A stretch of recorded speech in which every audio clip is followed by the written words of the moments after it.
अस्सलाम वालेकुम। मैं आज ये देखना चाहता हूँ कि इस कमरे में मैं अकेला हूँ। मेरा परिवार दूसरे कमरे में है बाहर, लेकिन फिर भी मैं ये कोशिश करूंगा, 3 बार पूछूंगा, अगर कोई यहाँ पर जिन्नात है तो वो मुझे अपनी मौजूदगी का एहसास बताए, और अगर नहीं है तो बहुत अच्छी बात है। आप लोग ये सारी चीजें कोशिश भी मत करना। चलिए देखते हैं बोल के। सबसे पहले मैं दुआ पढ़ लूं ताकि मेरी भी हिफाजत रहे और मेरे परिवार वालों की भी हिफाजत रहे।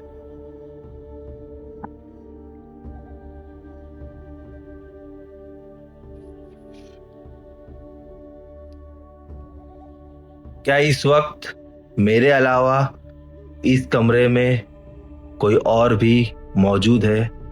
अगर है तो अपनी मौजूदगी का एहसास मुझे किसी भी तरीके से बता सकता है।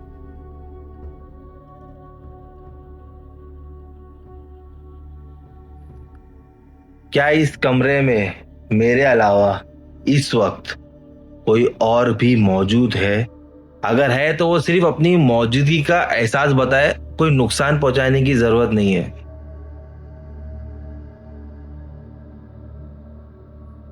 क्या इस वक्त इस कमरे में मेरे अलावा कोई और भी मौजूद है? अगर है तो सिर्फ अपनी मौजूदगी का एहसास बताए, कोई नुकसान कुछ ऐसा कुछ करने की जरूरत नहीं है, बस कोई एक इशारा कुछ तो।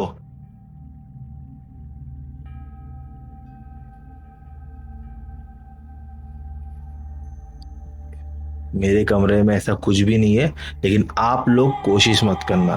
खैर, अब मैं ये जिन्नातों की बात क्यों कर रहा था, क्योंकि आज का जो हमारा किस्सा है ये ऐसे ही उन जिन्नातों के ऊपर है, या उन जिन्नातों के बच्चों के ऊपर है जो एक परिवार के पीछे आ गया था। प्लीज इस किस्से को पूरा जरूर सुनना, लेकिन उससे पहले आप सब लोग आयतल कुर्सी पढ़ ले, और जो मेरे हिंदू भाई बहन है वो गायत्री मंत्र और हनुमान चालीसा का पाठ कर ले, क्योंकि sometimes we are not alone.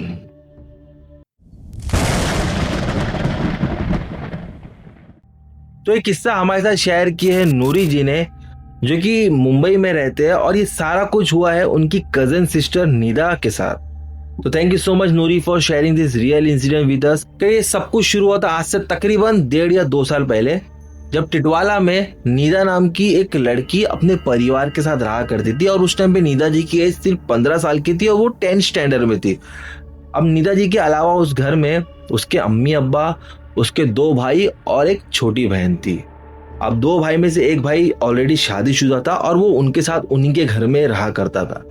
जब बोर्ड एग्जाम को सिर्फ 2 महीने ही बाकी थे और निदा जी के प्रीलिम्स में मार्क्स थोड़े कम आए थे, तो इस वजह से उसके पेरेंट्स बहुत ज्यादा नाराज हुए। इनफैक्ट निदा को भी कहीं ना कहीं बुरा लगा, क्योंकि वो हमेशा पढ़ाई में अच्छे नंबर से लाती थी, लेकिन इस बार क्या हुआ था कि पूरा साल उनके कुछ हेल्थ इश्यूज भी थे और कुछ फैमिली मैटर भी था, जिस वजह से वो स्टडीज पर इतना फोकस नहीं कर पा रहे थे। लेकिन जब प्रीलिम्स के रिजल्ट आए तो कहीं ना कहीं उसके पेरेंट्स को भी बुरा लगा और इनको खुद को भी बुरा लगा।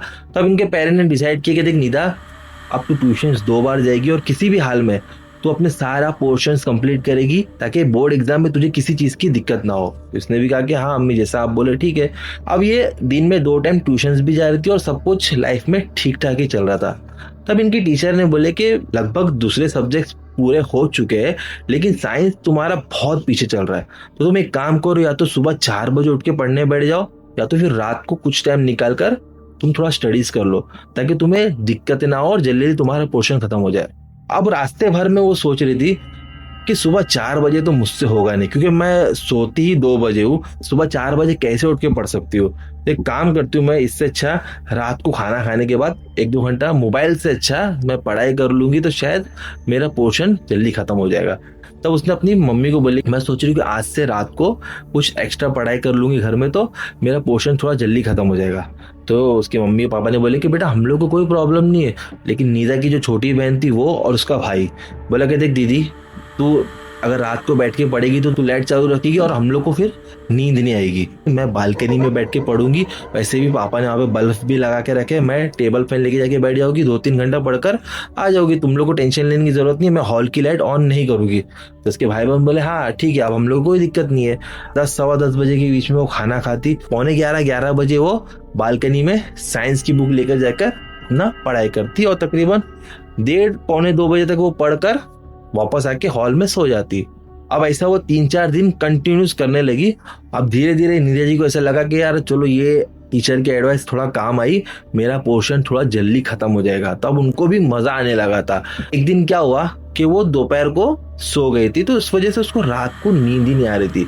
तो वो हमेशा 1:30-2 बजे तक पढ़ती थी और जाकर सो जाती थी। लेकिन आज उसको नींद नहीं आ रही थी, उसने सोची कि मैं काम करती हूँ, 1-1.5 घंटा और पढ़ लेती हूँ, जब मुझे नींद आ जाए तब जाके मैं सो जाऊंगी। आज पहली बार था जब वो 2:45 बजे तक जागी है, प्लस वो बालकनी में बैठी है। अब जिस बिल्डिंग में नीदा जी रहते हैं उस बिल्डिंग को लगकर एक छोटा सा रोड है, जहां पर उस बिल्डिंग के रहने वाले लोग उस रोड को यूज करते, प्लस आजू बाजू की जो बिल्डिंग्स है उसके लिए वो रोड है। उसके अलावा उनके बिल्डिंग के सामने है ना खाड़ी है, बड़ा सा मैदान है और मतलब दूर दूर तक कोई बिल्डिंग वगैरह कुछ है नहीं। हाँ बस ट्रेन की पटरी दिखती है और ऐसा कुछ भी नहीं है। तो अब वो 2:45 या 3 के बीच में ही वो बस अपनी पढ़ाई ही कर रहे थे, तब अचानक से ना उनके कान में ना किसी चीज की आवाज आई। वो आवाज एकदम जोर से नहीं आ रही थी, बहुत एकदम हल्की सी आवाज आ रही थी, मानो कि वो छोटा ढोल होता है ना जो बच्चे लोग मेले में बजाते, बिल्कुल वो आवाज उसी तरीके की थी। तो उन्होंने एकदम गौर से सुने तो वो आवाज अब उनको एकदम क्रिस्टल क्लियर आ रही थी कि वाकई में वो कोई ढोल ही बजा रहा था। जब उन्होंने नजर घुमाकर देखे, यहाँ वहां ढूंढने की कोशिश करके वो आवाज कहाँ से आ रही है, तो क्या देखते कि उनके बिल्डिंग से लगकर जो रोड था उस रोड के एकदम कॉर्नर पर 15-16 बच्चे नजर आते जो कि ढोल बजा रहे थे। अभी हैरान कि इतनी रात को इतने सारे बच्चे ढोल क्यों बजा रहे। वो बार बार मोबाइल देख रही है, वो टाइम देख रही कि ऑलमोस्ट 3 बजने के लिए आया और ये बच्चे इतनी रात को कर क्या रहे हैं। अब वो गौर से देख रही तो वो बच्चे क्या करे, थोड़ा थोड़ा उस मैदान की तरफ जा रहे थे, ढोल बजा रहे वो लोग मैदान की तरफ जा रहे। अब की बार वो क्या देखती है कि वो जो 15-16 बच्चे दिख रहे थे ना, वो 15-16 नहीं थे, बस वो 6 या 7 बच्चे थे। अब वो ढोल बजाते बजाते एग्जैक्ट उसकी बिल्डिंग के सामने जो मैदान था वहां पर आ गए। और अब ये लोग ढोल नहीं बजा रहे बल्कि पकड़म पकड़ी खेल रहे, मतलब एक दूसरे के पीछे भाग रहे। अब बच्चे इतना तेज भाग रहे थे कि एक पल के लिए इसको विश्वास नहीं हो रहा कि ये बच्चे पहले तो इतनी रात को आए कहां से और इतना कौन फास्ट भागता है। हो सकता है कि चौल के बच्चे हो गए या आसपास के हो गए जो शायद आए हैं। तो उसने नजरअंदाज करी, उसने बुक बंद कर जाकर सो गई। अब जैसे सुबह हुई उसने उसकी अम्मी को बोली कि अम्मी मैं रात को जब मैं पढ़ाई कर रही थी तो मैं क्या देखती हूँ कि 15-16 बच्चे थे जो ढोल बजा रहे थे और वो खेल रहे थे इतनी रात को।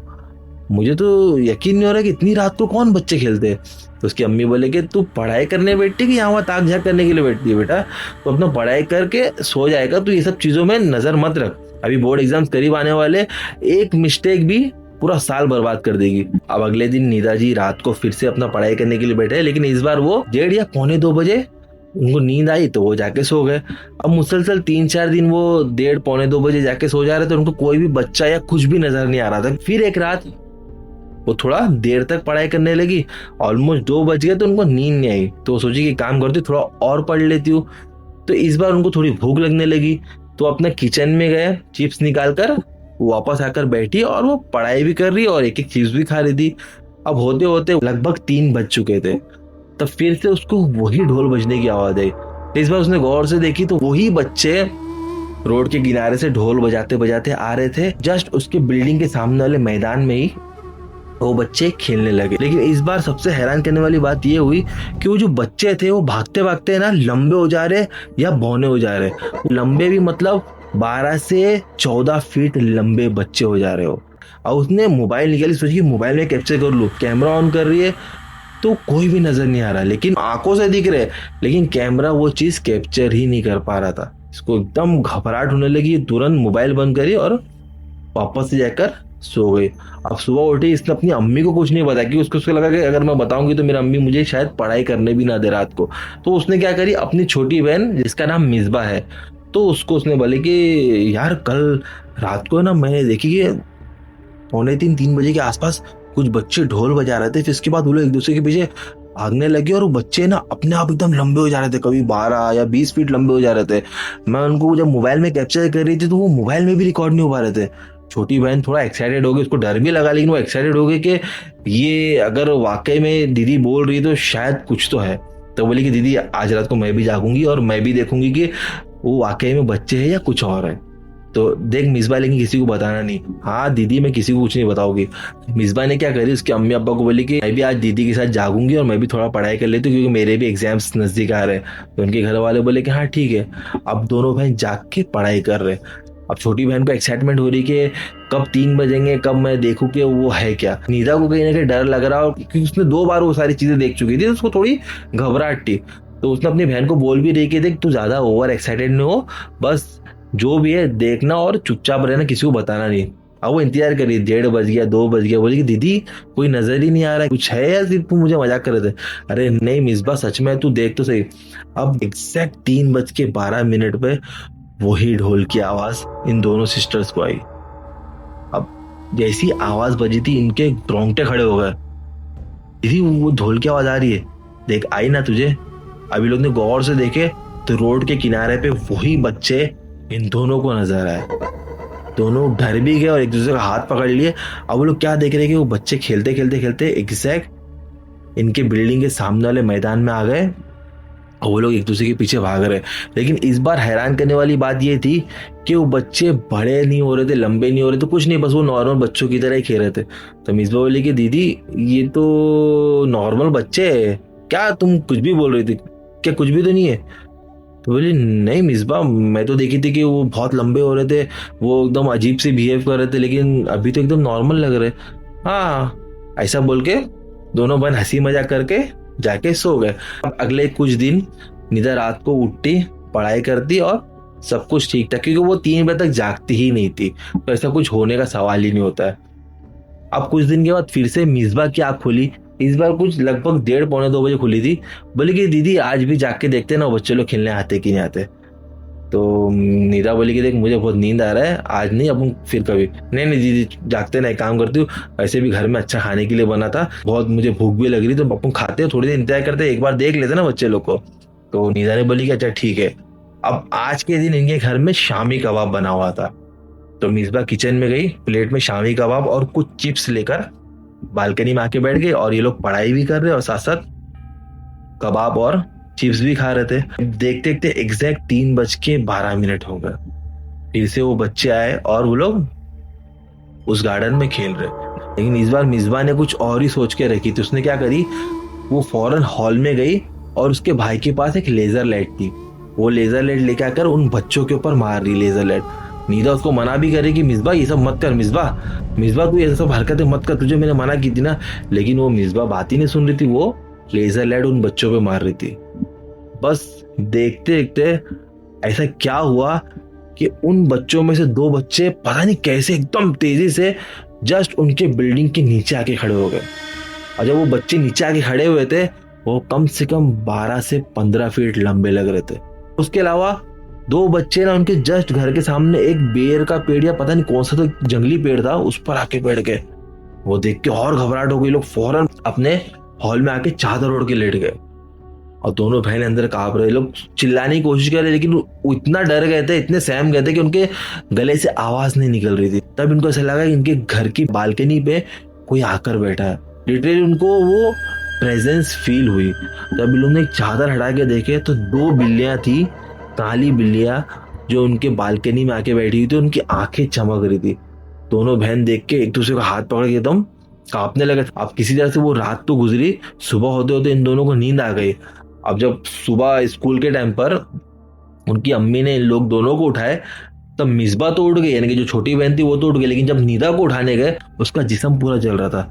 तो उसकी अम्मी बोले कि बेटा तुझे तो बहुत बुखार है, तू एक काम कर, तू आज स्कूल मत जा, आज छुट्टी कर दे। तो मिसबा बोली कि दीदी नहीं जाएंगी तो मैं भी स्कूल नहीं जाऊंगी। तो उसके घर वाले बोले कि हाँ ठीक है तू भी बच्चा। अब खैर दोनों बहनें सो गए। दोपहर का टाइम आ गया, दोपहर का टाइम। इसकी अम्मी किचन में काम कर रहे थे। तब मिसबा भाग के इनकी अम्मी के पास आए, बोले कि अम्मी देखो दीदी के साथ क्या हो गया, देखो तुम आओ से दीदी के साथ क्या हो गया, देखो बहुत दीदी बहुत रो रही है, बहुत चिल्ला रही है। तो उसकी अम्मी फौरन किचन से भाग के जैसे ही बेडरूम की तरफ गए, देखते क्या कि निदा को किसी ने एकदम कस के पकड़ा हुआ है और उसको दीवार से रगड़ रहा है ऊपर से नीचे। कोई नजर नहीं आ रहा है, बट मिसबा को किसी ने एकदम टाइट पकड़ के रखा और मिसबा कभी ऊपर जा रही है कभी नीचे आ रही है और मिसबा जोर से चिल्ला रही रो रही है, बोल रही कि अम्मी पता नहीं मुझे कौन पकड़ा हुआ, अम्मी मुझे बहुत तकलीफ हो रही है, अम्मी अम्मी। और उसके अम्मी जब उसके पास जा रहे तो कोई है ही नहीं था, तो कैसे, लेकिन कोई उसको ऊपर से नीचे उठा उठा के पटक रहा था। अब माँ है, माँ तो एकदम परेशान, वो समझ के कि कुछ तो यहाँ पर मखलूक या कुछ तो ऐसी चीज हो गई है। तो उन्होंने बोले कि निदा एक काम कर, सूर्य नाश पढ़। और ये भी सूर्य नाश पढ़ने लगे और उन्होंने बोले कि मिसबा तू भी पढ़। लेकिन मिसबा दीवार से चिपक के चुपचाप खड़ी हो गई, वो एकदम डर गई और दीवार पे खड़ी हो गई।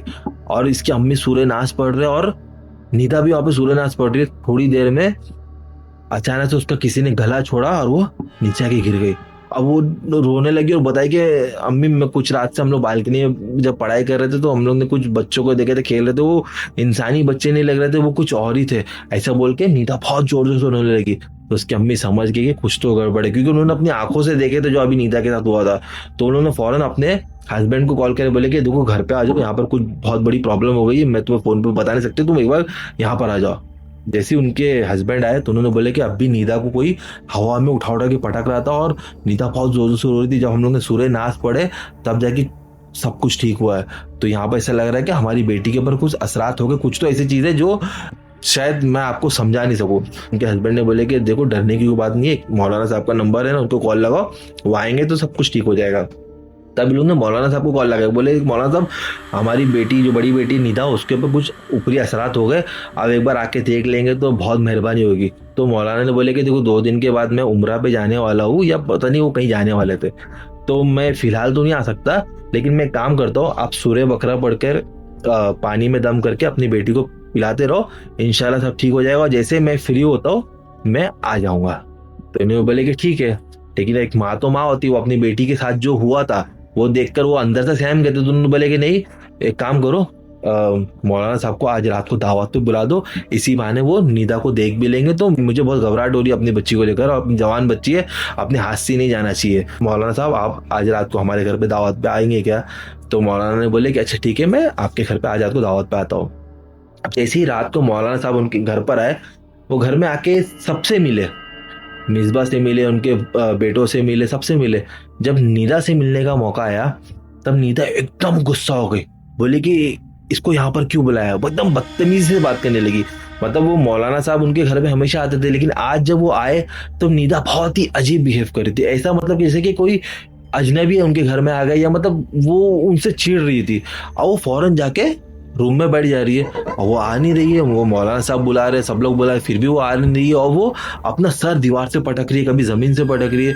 उसके अम्मी समझा रहे, उसके अब्बा समझा रहे, लेकिन वो सुनने का नाम नहीं ले रही। 15 साल की लड़की इस तरीके से हरकत करेगी तो किसकी भी मतलब पैरों तले जमीन हट जाएगी। कह रहा वो मौलाना साहब ने बोले कि देखो फिक्र मत करो, मैं समझ गया कि तुम्हारी बेटी के साथ कुछ दिक्कत हो रही है, एक काम करता हूँ मैं धागा पड़ के दे देता हूँ, आप उसकी कलाई पे बांध देना और कोशिश करना कि वो अब कहीं पर भी ना जाए, और पानी दम करके पिलाते रहो। जब मैं उम्रा से आ जाऊंगा तब मैं उसका जो भी इलाज है वो मैं इंशाल्लाह कर दूंगा।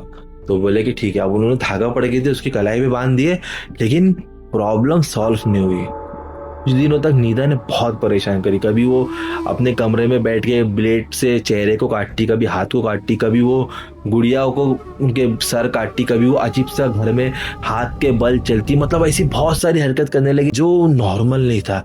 अब दिन पे दिन उनके पेरेंट्स को ये सारी चीजें देखी नहीं जा रही थी, और कहीं ना कहीं मतलब वो एकदम अंदर से परेशान हो गए थे कि अचानक हमारी बेटी के साथ ये सब हुआ क्यों। फाइनली मौलाना साहब जहाँ गए थे वो वहां से आ गए और बोले कि देखो मैं आ गया हूँ, एक काम करो मैं तो वहां पर नहीं आऊंगा, लेकिन तुम अपनी बेटी को लेकर मेरे घर पर आ जाओ, इंशाल्लाह सब कुछ ठीक हो जाएगा। नीदा जी की जो अम्मी थे उन्होंने बोले कि ठीक है, मैं नीदा को लेके जाती हूँ और दूसरे किसी बच्चे को लेके नहीं जाऊंगी, क्योंकि ये सारी चीजें जो हमारे घर में हो रही है इस वजह से जो हमारे दूसरे बच्चे वो ऑलरेडी डिस्टर्ब है, वहां लेके जाके इनको और परेशान नहीं करना चाहती, इसलिए इन सबको यहीं रखती हूँ, मैं सिर्फ नीदा को लेके जाती हूँ। तो उनके हस्बैंड ने बोले कि हाँ ठीक है। अब असर और मगरिब के बीच में नीदा और उसकी अम्मी मौलाना साहब के घर पे गए। अब मौलाना साहब का जो घर था बेसिकली वो अच्छा खासा बड़ा घर था, लेकिन वो ये सारी जो हाजिरी पे बैठना ये सारी चीजें ना वो अपने अंदर वाले कमरे में करते थे। और उस कमरे में एक दीवार पे ना छोटे छोटे आईने लगे हुए थे, मिरर्स लगे हुए थे, और मौलाना साहब उसको पीठ दिखाकर बैठते थे, यानी कि उन मिरर्स को पीठ दिखा के बैठते थे। अब निदा जी और उसकी अम्मी मौलाना के सामने बैठे। अब मौलाना ने अपनी दुआ पढ़ना शुरू करे, वो जो उनको सूरे या जो भी चीजें थी, जो उनका एक तरीका होता है ये सारी चीजों को उभारने का या सारी चीजों को सामने लेके आने का, वो सब कुछ वहां पर किए, लेकिन कुछ भी पता नहीं चला। तो मौलाना ने बोले कि ये जो भी है तुम्हारी बेटी के साथ, ये बहुत ही चालाक है, इसको शायद पता था कि आप उसे कहाँ लेकर जा रहे हो, शायद इस वक्त यहाँ पर है ही नहीं, इस वजह से वो मौजूद नहीं हो रहा है। एक काम करो, कल है ना कल मगरिब की नमाज के बाद आप इसको तो लेके आना, लेकिन आपके जितने भी बच्चे हैं उन सबको यहाँ पर लेके आना, आपके शौहर को भी लेके आना, क्योंकि कल इंशाल्लाह सब कुछ पता चल जाएगा। अब अगले दिन क्या हुआ, नीदा जी, उसकी छोटी बहन मिसबा और उनके जो 2 भाई थे वो और उनके अब्बा, सब यानी पूरा परिवार मौलाना साहब के इधर आया, और एग्जैक्ट मगरिब की नमाज के बाद वो लोग ने ये सारी चीजें शुरू किए। अब मौलाना साहब अपने दुआ पढ़ने शुरू किए, सूरे पढ़ना शुरू किए। देखते देखते वो जिन्नात जो था वो निदा पर हावी हो गया। निदा पूरा जमीन में यहाँ से वहां ऑटोमेटिक, कौन खींच रहा है पता नहीं, बट उसको यहाँ से वहां घसट रहा है, कोई समझ में नहीं आ रहा कौन घसट रहा है, मगर उसको पूरा यहाँ वहां घसट रहा है, वो एकदम रो रही है, चिल्ला रही है, वो अपने हाथ पटक रही है, लेकिन घर का कोई भी मेंबर कुछ कर ही नहीं पा रहा था। एकदम वो लोग समझ लो सब कुछ होते हुए भी खुद को हैंडीकैप महसूस कर रहे थे। अब वो लोग कुछ कर ही नहीं पा रहे, और मौलाना ने उनको बोले कि तुम लोग बीच में आना भी नहीं। अब वो अपना दुआ पढ़ते जा रहे हो, तब उन्होंने इशारे से बोले नीदा की अम्मी को कि मेरे पीछे जो आईने हैं उसमें देखो। तब उनके जब घर वाले जब देखे तो सब लोग हैरान हो गए, क्योंकि इस बार जो चीज देखे थे ना वो लिटरली सबको वहां पर परेशान कर दी। उन आईनों में उनको उनकी छोटी बेटी मिसबा नजर आ रही थी, जो कि एकदम पागलों की तरह चेहरे बना रही थी, और उसके चेहरे में किसी और का चेहरा नजर आ रहा था, जैसे कि उस टाइम पे वहां पर मिसबा नहीं बल्कि उसके जिस्म में कोई और था। तब उस मौलाना ने बोले कि तुम्हारी बेटी के ऊपर 2 जिन्नात है, लेकिन वो निदा के ऊपर नहीं है, तुम्हारी छोटी बेटी मिसबा के ऊपर है। ये जितनी भी सारी चीजें हो रही थी ना, ये कोई और नहीं बल्कि तुम्हारी छोटी बेटी मिसबा कर रही थी, और वो अपनी बड़ी बहन को परेशान कर रही थी, क्योंकि उसके जिस्म में जो 2 जिन्नात के बच्चे हैं वो लोग ये सारी चीजें करवा रहे थे। फौरन उन लोग ने मिसबा को पकड़े और सारी दुआ पढ़ने लगे। तब जाके वो जो 2 बच्चे थे, लोग ने बोले कि हम लोग जिन्नात के बच्चे हैं, और उन्होंने अपना नाम, एक का नाम मिराज था और एक का नाम मुझे खैर याद नहीं आ रहा, वो लोग अपना नाम भी बताया। वो बोले कि हम लोग इन लोगों के पीछे नहीं आते थे, लेकिन ये जो छोटी लड़की है इसने हम लोग को परेशान करी, ये हम पे लाइट मार रही थी, और इस वजह से हम लोग इसके पीछे आ गए। हम लोग को इससे कोई लेना देना नहीं, हम लोग को इनको तंग भी नहीं करना, लेकिन हम लोग खेल रहे थे तो ये लोग हमको परेशान किए, इस वजह से हम लोग बस इनके पीछे लग गए। तो मौलाना साहब ने बोले कि अब तुम लोग यहाँ से जाओगे? तो बोले नहीं, हम लोग अभी इन लोग के साथ ही रहेंगे, इनको इसी तरह से परेशान करेंगे जैसे ये लोग ने हमको उस टाइम पे परेशान किए थे। तो मौलाना बोले कि देखो तुम जाते हो कि मैं तुम लोग को कैद कर लूँ? तो जो जिन्नात के जो बच्चे थे वो इतने बुरे थे कि वो मानने को तैयार नहीं है। मौलाना साहब ने बहुत पढ़ाई की और उन दोनों जिन्नात के बच्चों को एक इत्तर की बोतल में कैद कर लिए। अब वो बोतल निदा जी की अम्मी को दिए, बोले कि इसको एक काम करो, आपके घर के सामने जो मैदान है वहां पर ही मिट्टी में गाड़ देना, क्योंकि लोग वहीं पे खेलते हैं और अगर आजाद भी हुए तो लोग अब वापस नहीं आएंगे, फिक्र मत करो, इनको मैंने सबक सिखा दिया। तो उनकी अम्मी ने बोतल लिए, बिल्कुल जहां पे उन्होंने बोले तो वहीं पर उस बोतल को गाड़ दिए।